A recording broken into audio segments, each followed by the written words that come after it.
Essa manhã eu estava orando e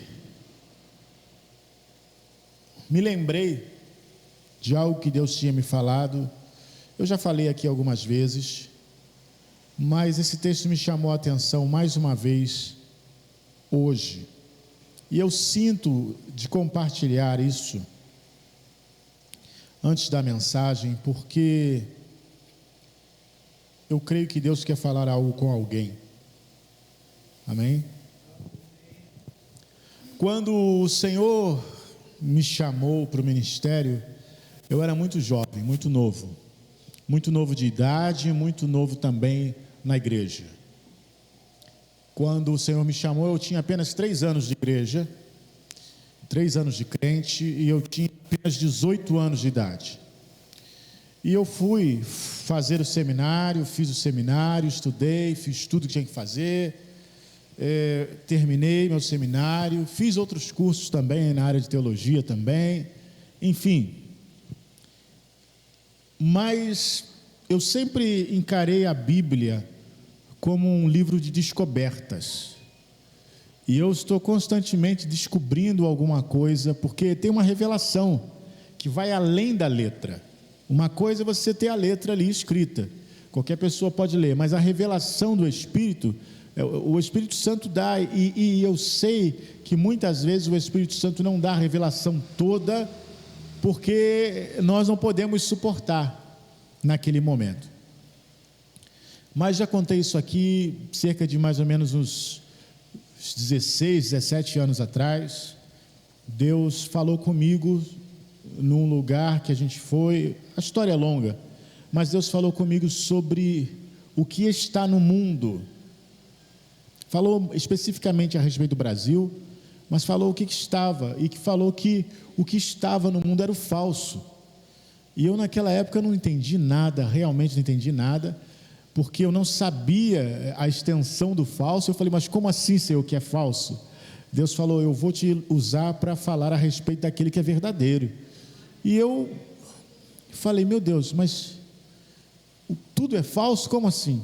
E aí Deus me deu esse texto, já uns anos para cá, me dando a explicação dessas palavras que ele me falou, que é a primeira epístola de João, capítulo 5, versículo 19 e 20.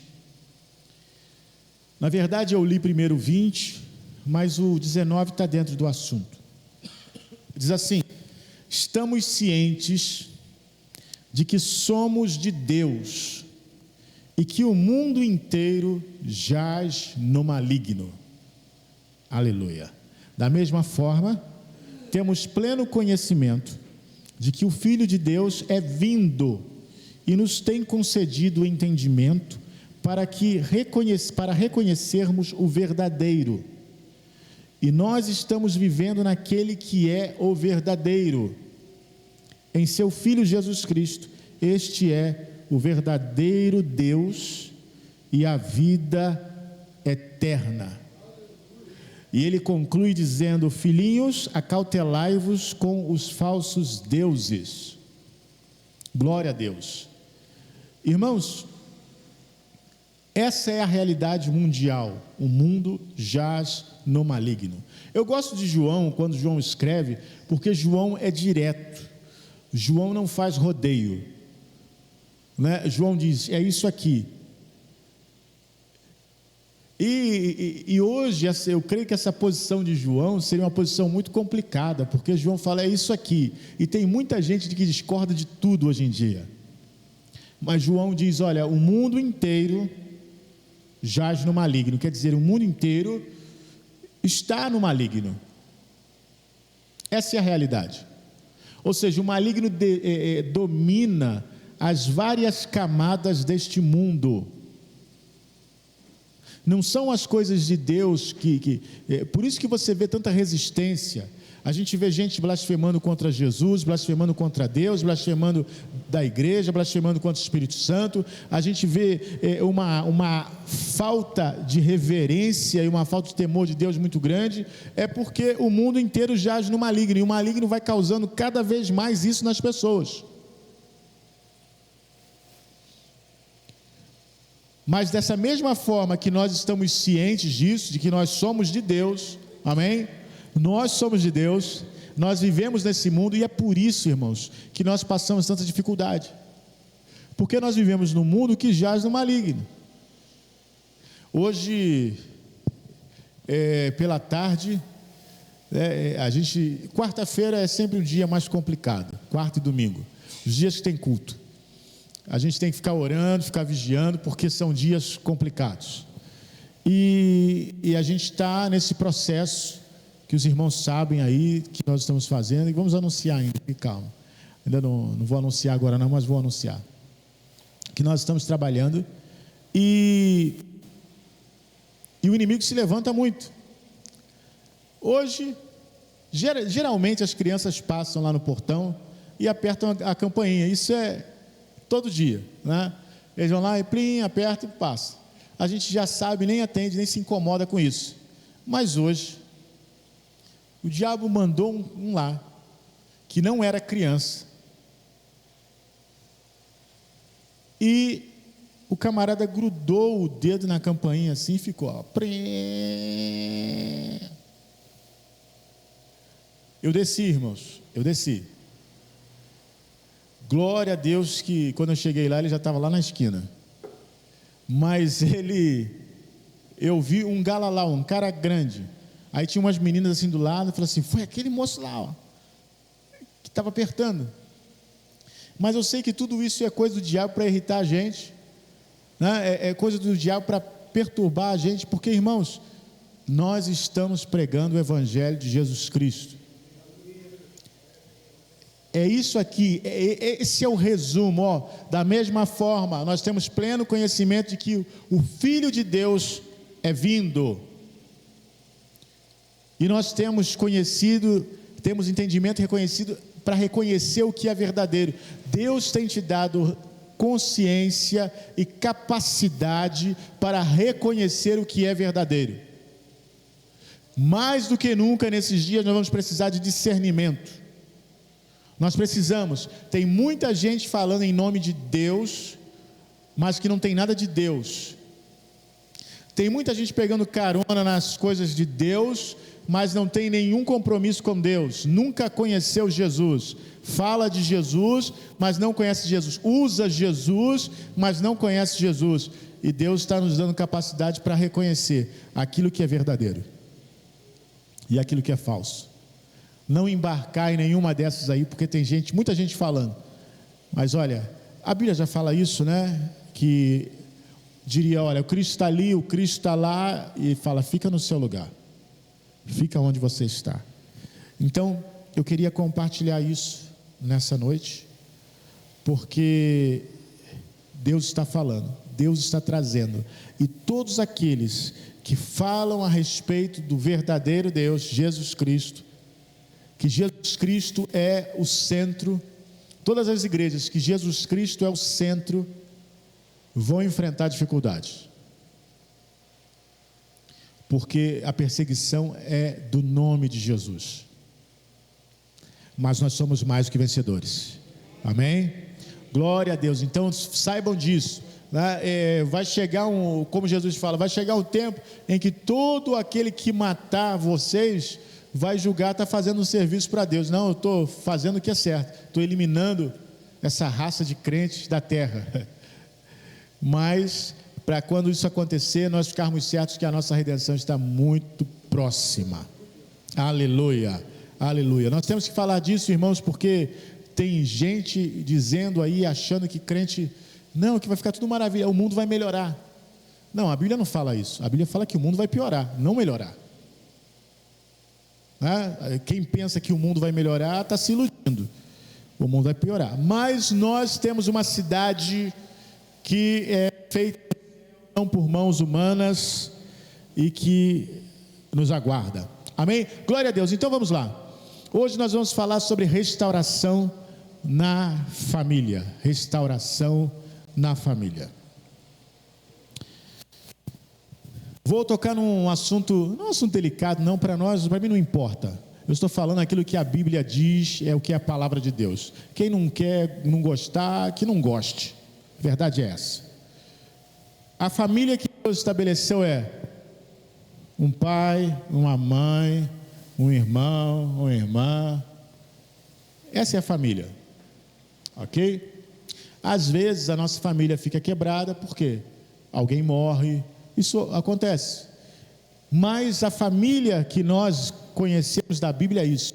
Deus deixou escrito: por isso deixará o homem seu pai e sua mãe, e unir-se-á a sua mulher, e serão os dois uma só carne. Esse é o processo. Esse é o processo estabelecido por Deus e que garante a nossa espécie. Amém? Porque nenhum outro tipo de relacionamento garante a nossa espécie. O único relacionamento que gera vida é o relacionamento homem e mulher. Esse é o aprovado por Deus. E quando a gente fala de restaurar a família, é porque hoje, até pela legislação, se reconhece outras configurações de família. Mas, irmãos, nem tudo que as leis aprovam, nem tudo que é aprovado no Congresso, pelo Legislativo, nem tudo que é aprovado é aprovado diante de Deus. Isso é fato. Por exemplo, loteria federal é aprovado, mas Deus aprova? Então, a loteria federal é aprovado, está lá, está tudo certo. Se a pessoa for na lotérica e jogar, ninguém vai ser condenado por isso, nem criminalizado por causa disso. Está aprovado, mas está de acordo com a palavra de Deus? Então, nem tudo que é aprovado em um país está de acordo com a palavra de Deus. E aquilo que nós não encontramos concordância na palavra de Deus, nós não devemos apoiar. É simples assim. Mas a lei diz, olha, a lei pode dizer o que quiser, mas a palavra de Deus diz que não. Mas aí você vai ser, você pode ser processado por isso. Posso ser. Mas Jesus foi processado. Então, se processaram Jesus, não vão processar a mim? É isso que a Bíblia diz, se processaram Jesus. Então, só que hoje em dia o que acontece? Quando você diz que esse é o modelo de família que a Bíblia aprova, que Deus aprova, muitas vezes levantam gente para dizer: você é preconceituoso, você não sei o que, fóbico, você é isso, aquilo, você... Não é isso que falam? Não é nada disso. Só que o que a Bíblia diz é isso: a família é o homem, a mulher e os filhos. É isso que é a família. E isso não muda. Qualquer pessoa pode viver da forma que quiser viver, mas a Bíblia continua sendo autoridade. Não é verdade? Nós não estamos aqui para mandar na vida de ninguém. Quando a gente indica o que é certo, a gente não quer dizer que as outras pessoas não possam fazer o que quiserem. Pode fazer o que quiser, só que isso aqui é o certo. Você não concorda? Não concordo, eu concordo com isso aqui, né? E nós, irmãos, temos que deixar a nossa posição muito clara. Temos que deixar a posição muito clara. Por quê? Porque essa é a palavra de Deus. Mas o mundo mudou, agora é tudo diferente, agora é moderno, agora, olha, o mundo pode mudar, irmãos. As pessoas a partir de agora podem andar de cabeça para baixo, podem fazer o que quiser, mas não muda a palavra de Deus. O Senhor fala: olha, seca-se a erva, caem as flores, mas a palavra do Senhor permanece para sempre. Amém? Esse é o que a gente acredita. Então vamos lá. Então, dentro desse que a Bíblia diz, abra sua Bíblia, por favor, em Salmo 128, e nós vamos fazer a leitura desse salmo. É um curto, um salmo pequeno, mas ele traz tudo o que nós precisamos para abençoar a nossa família e restaurar a nossa família. Eu sei que hoje tem crescido muito, muito obrigado, gente, que alívio. O ventilador faz uma zoeira, parece um helicóptero. Vamos lá. Quantas pessoas hoje, né, estão caindo no divórcio, e embora o divórcio seja tolerado, ele não é o ideal de Deus, nunca foi, nem nunca será. Vamos lá, Salmo 128. Bem-aventurado aquele que teme ao Senhor e anda nos seus caminhos, pois comerás o trabalho das tuas mãos, feliz serás e te irá bem. A tua mulher será como a videira frutífera aos lados da tua casa, os teus filhos como plantas de oliveira à roda da tua mesa. Eis que assim será abençoado o homem que teme ao Senhor. O Senhor te abençoará desde Sião, e tu verás o bem de Jerusalém em todos os dias da tua vida, e verás os filhos de teus filhos, e a paz sobre Israel. Glória a Deus. Eu sei, irmãos, que esse texto foi escrito há muito tempo atrás, e ele retrata uma realidade da sua época, tanto que as figuras que são apresentadas aqui são de entendimento da época: a videira, a oliveira, a paz em Israel. Isso tudo diz respeito à época, diz respeito à situação de Israel. Mas tem algo muito importante aqui. O que nós encontramos aqui é a presença do temor do Senhor. Temor do Senhor. O texto diz que é feliz aquele que teme ao Senhor. E todas essas coisas acontecem na vida daquele que teme ao Senhor. Mas, pastor, na graça não acabou o temor? Sabe, irmãos, essa é a riqueza da nossa língua. Uma palavra pode significar muitas coisas, e uma palavra pode não traduzir perfeitamente o significado da outra palavra em outra língua. Quando nós falamos a palavra temor pode significar muitas coisas. Por exemplo, ela pode significar medo, sim, medo, pura e simplesmente medo. Mas temor também pode significar reverência. Quando a Bíblia diz que o verdadeiro amor lança fora o temor, esse temor quer dizer medo. O verdadeiro amor lança fora o medo. Mas quando a Bíblia fala que o temor do Senhor, ou aquele que teme ao Senhor, isso não é medo. Isso é reconhecer que Deus é Deus e que Ele precisa ser reverenciado, que eu preciso honrar a Ele. Eu reconheço a minha diferença dEle. Ele está mais alto, Ele é elevado, Ele é todo poderoso e eu sou um ser humano. Isso é o temor do Senhor. Não é você ter medo de Deus, porque senão ia contradizer tudo que a gente está falando. Mas aqui está dizendo, olha, o homem que teme ao Senhor é o homem. Quando a gente fala da arca na casa de Obed-edom, Obed-edom era um filisteu, mas Obed-edom provavelmente já sabia, tinha ouvido a história de como Dagon caiu quando a arca foi colocada lá no templo de Dagon, como os filisteus foram aterrorizados com a presença da arca, e até mesmo quando Davi trouxe a arca, quando Uzá colocou a mão na arca e morreu, Obed-edom devia saber todas essas histórias. O que Obed-edom deve ter feito? Tratou a arca com reverência e com temor. E por causa disso, a Bíblia diz que 3 meses ficou a arca na casa dele, e a casa dele foi abençoada. Então o que acontece? O que é o temor do Senhor, irmãos? Nós precisamos reconhecer o Senhor. Olha só, eu quero falar sobre o temor. Abra sua Bíblia, por favor, em Provérbios 9, 10. Vamos entender um pouco mais, ampliar essa questão do temor do Senhor. Provérbios 9, 10.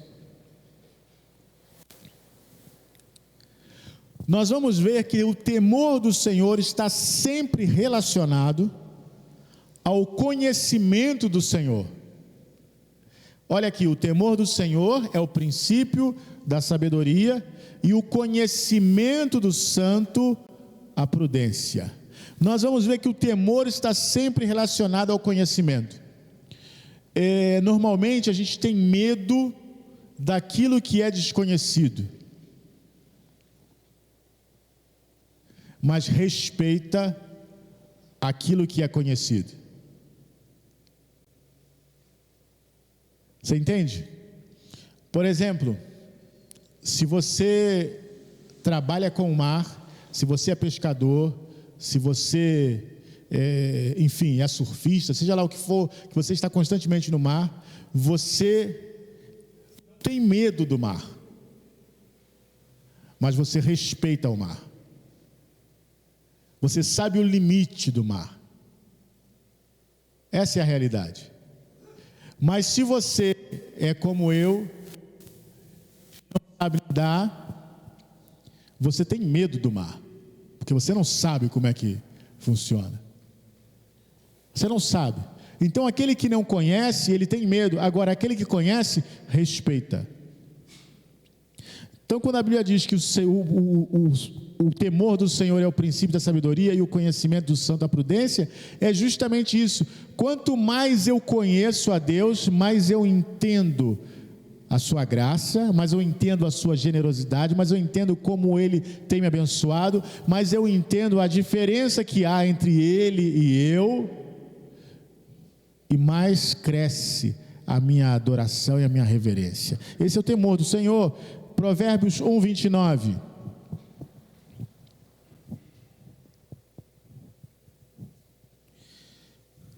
Olha o que diz Provérbios 1, 29. Porquanto odiaram o conhecimento e não preferiram o temor do Senhor. Você está vendo como é que está sempre relacionado ao conhecimento? Temor sempre relacionado ao conhecimento. Por que as pessoas não conhecem, não temem a Deus? Porque não conhecem a Deus. Porque se conhecessem a Deus, temeriam. Então, onde há falta de conhecimento de Deus, há falta de temor de Deus.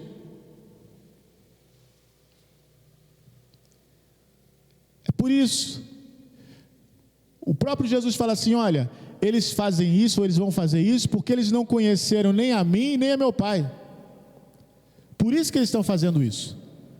Porque se eles tivessem conhecido, eles jamais fariam isso. Eu vejo muita gente aí hoje é moda, né, ser satanista, né? É moda ser satanista, é moda andar com a cara. Agora tem esse pessoal que modifica a cara toda, bota até chifre na cabeça, faz aquele negócio todo. É moda, acham bonito isso. Se eles conhecessem a Deus, jamais fariam isso. Então, quando você vê uma falta total de temor, pode ter certeza, não tem conhecimento de Deus ali. Mesmo que alguém fale assim: ah, mas eu já fui até da igreja. Ser da igreja não quer dizer nada. Primeiro, porque tem gente que é na igreja e não presta atenção em nada na igreja. Tem gente que é da igreja e é de uma igreja lá que não fala coisa com coisa. Porque tem igreja assim, que não fala lé com cré. A verdade é essa, né? Você entra sem saber nada e sai mais confuso ainda, não sei de nada, né?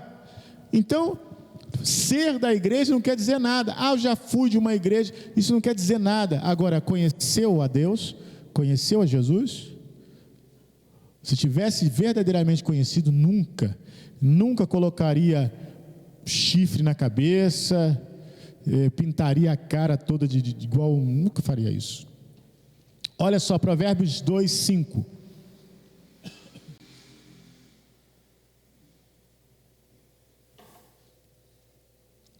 Então entenderás o temor do Senhor e acharás o conhecimento de Deus.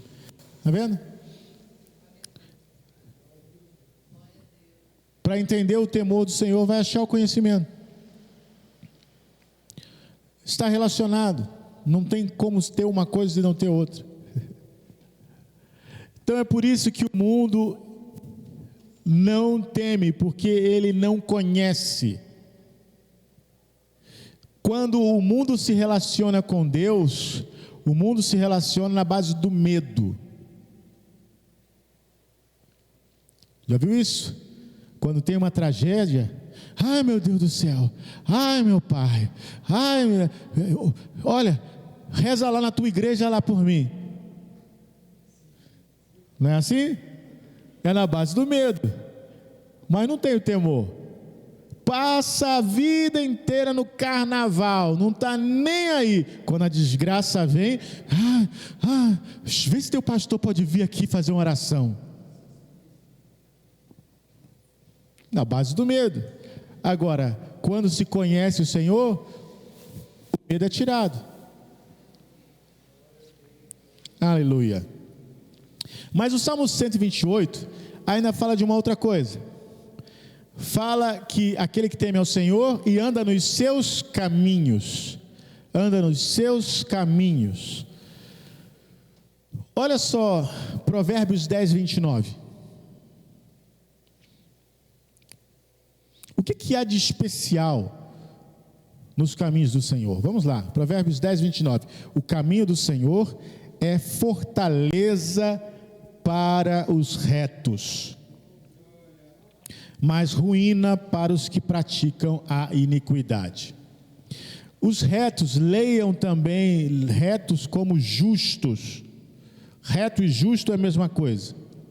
Então, o caminho do Senhor é fortaleza para os justos. Se você é justo, está no caminho do Senhor, Ele vai te fortalecendo, Ele vai te guardando. Quando nós nos mantemos no caminho, nós estamos guardados. Já viu aqueles filmes que a pessoa está na floresta, aí alguém fala assim: olha, você continua na trilha, você não sai da trilha, você continua no caminho. Aí nunca a pessoa continua, né? Acontece alguma coisa lá, a pessoa sai correndo no mato, tem um cachorrinho que sai correndo para o meio do mato, aí vai correndo para o meio do mato, quando vai ver, perdeu a trilha. E aí um monte de coisas ruins acontecem. É isso que está falando. Quando você se mantém no caminho, você está guardado, é uma fortaleza. Agora, se você deixa o caminho é seguro. Fora do caminho eu não sei. Então, só que para aqueles que praticam a iniquidade, o caminho é a ruína. Jesus fala assim: olha, bem-aventurado aquele que não encontra em mim tropeço algum. Tem muita gente nesse mundo tropeçando em Jesus. Também a Bíblia diz: eis que põe em Sião uma pedra de tropeço e uma rocha de escândalo, e aquele que crer nela não será confundido. Então, esse caminho que é Jesus, para alguns é tropeço. Infelizmente, irmãos, tem lugares prometendo coisas que Deus nunca disse, fazendo e falando coisas que Deus nunca mandou fazer. E aí, sabe o que acontece? As pessoas ficam decepcionadas, frustradas. A nossa esperança precisa estar toda em Deus, a nossa confiança precisa estar toda em Deus, a nossa fé precisa estar toda em Deus. A igreja não vai salvar ninguém, pastor não vai salvar ninguém, nenhum ritual vai salvar ninguém. O que vai salvar é Jesus Cristo, é esse que salva. Mas em muitos lugares as pessoas colocam o dinheiro na frente, qualquer coisa na frente, e quando essas coisas falham, o que acontece? A pessoa fala: eu fui enganado. Tenho visto muitos casos assim: eu fui enganado, eu não sabia. Irmãos, Jesus nunca enganou ninguém, nunca engana ninguém. Há uns anos atrás, uma pessoa chegou falando sobre isso, conversando com a pessoa, ela falou sobre isso, falou que estava cansada de ser manipulado. Se você tiver um relacionamento com Jesus, você nunca vai ser manipulado por nada nem ninguém. Porque você vai fazer aquilo que Jesus está falando para você. Se Jesus está falando para você, com quem que você está reclamando? Sabe, irmãos, eu em nada na minha vida me sinto lesado, em nada. Todas as coisas que eu fiz para Deus, eu fiz. E não me sinto prejudicado nem lesado por nada. Eu fiz as minhas escolhas, eu sirvo a Deus, escolhi servir a Deus, comecei desde a infância, e não vejo nenhum prejuízo nisso. Mas tem gente que eu tenho certeza que não passou metade das coisas que eu passei e está falando aí que está decepcionado. Meu Deus nunca me decepcionou. Nunca me decepcionou, nem nunca me decepcionará. Mas podia. Deus sabe por que podia e o que não podia. Irmãos, nós temos que aprender a louvar o Senhor em todas as circunstâncias. Em todas as circunstâncias. Se nesse momento não está muito bom, continue louvando a Deus. Não vá louvar só quando está tudo certo. Está tudo certo. Glória a Deus, aleluia. Tudo maravilhoso. Não, continue louvando a Deus. Dê o seu sacrifício de louvor. Quando o louvor parece impossível, como é que ele está louvando? Estou louvando a Deus. Creia. Deus é bom. Sabe, mas quantas pessoas se afastam de Deus, aí falam assim: agora eu vou servir a Deus em casa. Em casa que eu vou servir a Deus. Não serve nada. Serve nada. Quando a gente vai ver, está nas baladas, está nos coisas que não tem nada a ver, fazendo coisa inconveniente, falando que está servindo a Deus em casa. Sai desse engano. Sabe, Deus tem colocado isso no meu coração. Eu não sei, vocês estão aqui, eu conheço vocês, mas quem está na internet, eu não sei quem está na internet assistindo, mas eu sinto no meu coração por falar: sai desse engano. Esse negócio de que está ferido, de que a igreja, de que isso, aquilo, outro. Tem gente, olha, tem muita gente aí de várias igrejas. Eu não sei, pode ser que esteja assistindo agora. Sai desse engano, isso é um engano do diabo. Seja curado. Há uns meses atrás, eu conversei com um rapaz. E esse rapaz, ele estava nessa situação. Falou que estava afastado da igreja, porque algumas coisas tinham acontecido, e ele estava meio, estava muito difícil, ele não queria saber e tal. Eu conversei com ele, falei da graça de Deus, orei, falei. Quando foi mais ou menos um mês atrás, eu recebi uma mensagem dele. Ele mandou uma mensagem falando: pastor, voltei para Jesus.